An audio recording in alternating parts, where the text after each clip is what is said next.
গুরুজনেরা ছোট ভাই বোনেরা তোমাদের জন্য ভিডিওগুলো নয়, তাই তোমরা প্লিজ এই ভিডিওগুলো থেকে দূরে থেকো। যারা যারা এই ভিডিওগুলো দেখছো তারা প্লিজ হেডফোন এবং যন্ত্রটি অবশ্যই ব্যবহার করো।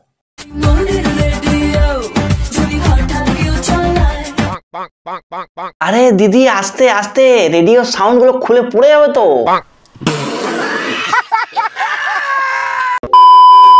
নমস্কার বন্ধুগণ, welcome back to my channel, welcome to a new video. তো বন্ধুগণ, আজকের ভিডিওতে আমি কথা বলতে চলেছি এমন একজন মামনিকে নিয়ে যে নিজেই নিজেকে বলে, মানে বুঝতে পারছো তো। চলো আজকে ওই দিদিরই ওই রকম টাইপের কিছু কার্যকলাপ দেখবো এবং সেগুলোকে নিয়ে চুলচারা বিশ্লেষণ করার চেষ্টা করবো। কিন্তু তার আগে যারা যারা এখনো পর্যন্ত চ্যানেলটি সাবস্ক্রাইব করুন, প্লিজ চ্যানেলটা সাবস্ক্রাইব করে পাশে দেখো, পাশে বেল আইকনটি অল করে দিও যাতে পরে ভিডিওগুলো নোটিফিকেশন তোমাদের কাছে কি পৌঁছায় আর আমার চ্যানেলের সাথে জুড়ে থাকতে পারো। তো চলো আর বেশি দেরি না করে ভিডিওটির গভীরে যাওয়া যাক।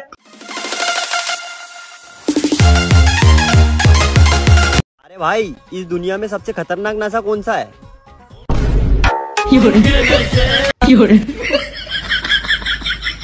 না মানে জীবনে অনেক রকম নেশার কথা শুনেছি, এই যেমন ধরো মদ, গাঁজা, বিড়ি, সিগারেট এবং আরো কত কি, কিন্তু এটা কি ধরনের নেশা আমি ভাই বুঝতে পারলাম না। মানে কি বলবো, যাই হোক। একটা কথা বলি। হ্যাঁ জান, বলো। দুধু খাবো। ওলে বাবালে, ছোঁয়া গো আমার খুব কিছু পেয়েছে বলো। সুটিয়ে লাল করে দেবো, নোংরামি বার করে দেবো। প্রেম না করে টাকা কামাও, কারণ প্রেম তোমাকে টাকা দেবে না, আর টাকা ছেলেদের লাইন লাগিয়ে দেবে। লাইন দিয়ে দাঁড়িয়ে থাকলে পাবে পচা মাল, লাইন দিয়ে দাঁড়িয়ে থাকলে পাবে পচা মাল, তোমার জন্য লাইন দেবে কে তুমি? ডিয়ার কাকিমাগণ, 14ই ফেব্রুয়ারি মেয়ের আধার কার্ডটা লুকিয়ে রাখবেন, না হলে কিন্তু মেয়ে ওয়েতে অঞ্জলি দিতে চলে যাবে। না দাদা, এটা তুমি ঠিক করছো না, বুঝলে তো। মানে দিদি কতটা ভালো, দেখো ফালতু ফালতু তুমি দিদির নামে এত উল্টোপাল্টা কথা বলছো। দিদি তার ভিডিওর মাধ্যমে সমাজকে কতটা সচেতন করছে একবার দেখো না। মানে সে সমাজকে সচেতন করছে ঠিকই, কিন্তু নিজের বেলায় ওর কাজটা জনসমক্ষেই সেরে নিচ্ছে। দুধু খাবো। লজ্জা লাগা দরকার। সাপকে যদি দুধ খাওয়াও, সে তো খাবার শেষে গর্তে ঢোকার জন্য লাফালাফি করবে। সে ঠিক আছে, কিন্তু সাপকে এত বেশি করে যেখানে সেখানে দুধ খাওয়ানোর কি দরকার? কম করে খাওয়ালেই হলো, তাহলে সে কম করে গর্ত ঢুকবে, তাহলে গর্তটাও ছোট থাকবে আর কি।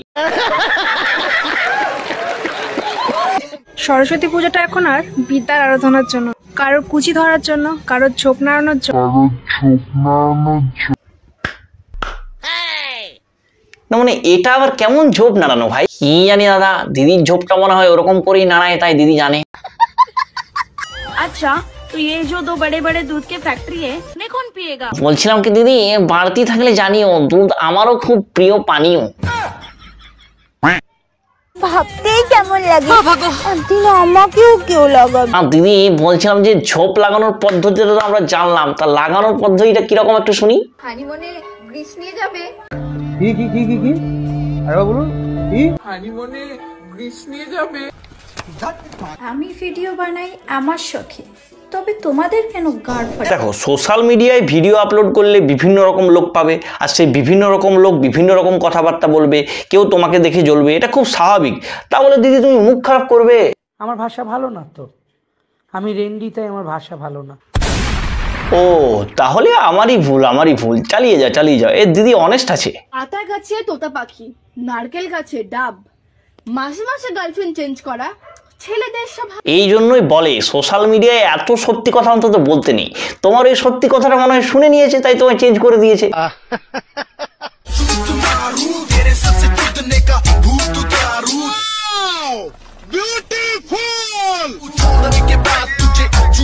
পড়তে বসার কথা ভাবলে মাথা ব্যথা হয়ে যায়, আর তোমার কথা ভাবলে হাত ব্যথা হয়ে যায়। মানে বলছিলাম কি দিদি, তোমার যা কার্যকলাপ দেখছি একটা আঙুল দিয়ে হয়। বুঝলে প্রিয়, আমারটা ধরার দায়িত্ব তোমার, মানে হাত, আর তোমাকে দেওয়ার দায়িত্ব আমার। তো যারা যারা দিদির কাছ থেকে নিতে চাও তাদের দায়িত্ব নিয়েছে দিদি, এক এক করে লাইন দিতে পারো। বলছিলাম কি দাদা, লাইন তো দিতে বলছো, আমিও লাইনটা দিতাম, কিন্তু ফ্রিতে দেবে তো? আমার আবার টাকা পয়সা নেই। যদি ফ্রিতে নাও পাস, কত টাকা নেবে? একে দেখে তো মনে হচ্ছে 200-300 টাকার বেশি নেবে না। আবার ইচ্ছে আছে তো যা, আমি দিয়ে দেবো। আচ্ছা এবার বলো কি দেবে? ভালোবাসা। আচ্ছা ঠিক আছে, তাহলে ভালোবাসাই দিও বেশি করে একটু। হ্যাঁ, ভালোবাসার সফল তো তারা যারা বৃষ্টির দিনে ছাতার তলায় প্রেম করার বদলে ছাতা ইউজ করে প্রেম করে। দূর, আমার সফল হয়ে কাজ নেই, আর আমার ছাতাও লাগবে না, প্রথমবার তো আমার ছাতা। চা আছে চিনি নেই, খেতে কেমন লাগে? বিছানা আছে তুমি নেই, শুতে কেমন লাগে? চিনি ছাড়া চা চেটে চেটে খা, চিনি ছাড়া চা চেটে চেটে খা, আর ভালো মেয়ের মতো একলা শুয়ে যা, নইলে ইন্ডিয়াতে এখনো আছে জনি দা, শুনতে পেয়ে চলে এলে বুঝবি ঠেলা। मालूम ना। আগের ভিডিওতে মানুষ কি বলছে ওই সেগমেন্টটা বাদ রাখার জন্য অনেকে বলেছো যে দাদা মানুষ কি বলছে কোথায় গেল কোথায় গেল। আরে ভাই, এদেরকে নিয়ে কি মানুষ কি বলছে করব, কমেন্টগুলো জাস্ট একবার দেখো। তো বন্ধুগণ, এই ছিল আজকের ভিডিওটা তোমাদের কেমন লাগলো অবশ্যই কমেন্ট বক্সে জানিও। যারা যারা এখনো পর্যন্ত চ্যানেলটি সাবস্ক্রাইব করেন প্লিজ চ্যানেলটা সাবস্ক্রাইব করে পাশে দেখো, পাশের বেল আইকনটা অল করে দিও, যাতে পরে ভিডিওগুলো নোটিফিকেশন তোমাদের কাছে গিয়ে পৌঁছায় আর আমার চ্যানেলের সাথে জুড়ে থাকতে পারো। এত দূর পর্যন্ত ভিডিওটা দেখে থাকলে প্লিজ ভিডিওটাতে একটা লাইক করে দিও, আর তুমি যদি এই ভিডিওটা আমার ফেসবুক পেজ থেকে দেখে থাকো অবশ্যই ফেসবুক পেজটাকে ফলো করে রাখো। তো ধন্যবাদ, দেখা হচ্ছে পরের অন্য কোনো ভিডিওতে, ততক্ষণ বাই।